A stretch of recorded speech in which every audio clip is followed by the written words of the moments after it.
Gone. Right then folks, here we go, little Lotus.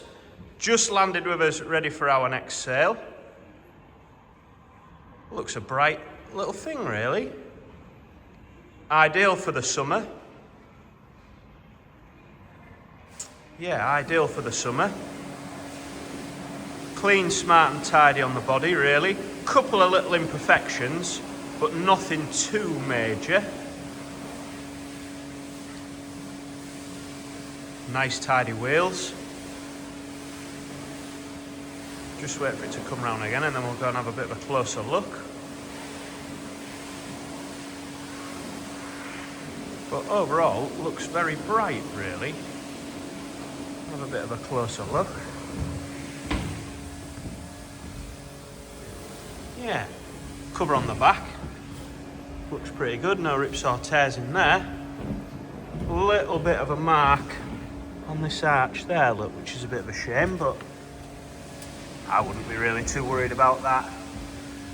Couple of little marks there, but nothing major really, other than those bits.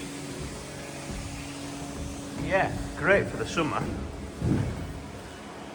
Quick look in there, interior's tidy, harness is on there. 41,000 miles showing. Yeah, wants a bit of a hoover out. But other than that, it's all pretty good in there, really. Wheels want a bit of a...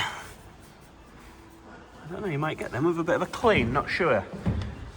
Please do come down and have a look at it. It's well worth having a look at. Just have a bit of a look under the bonnet. There you go, look, little cross flow. Twin Webbers on. Yeah, it's all there. Just fire it up if we can. There you go. Fire straight up. Sounds really, really sweet. So there you go. A bit of weekend fun for the summer. Please do come down and have a look. And as ever, speak to the office regards the paperwork. Thank you.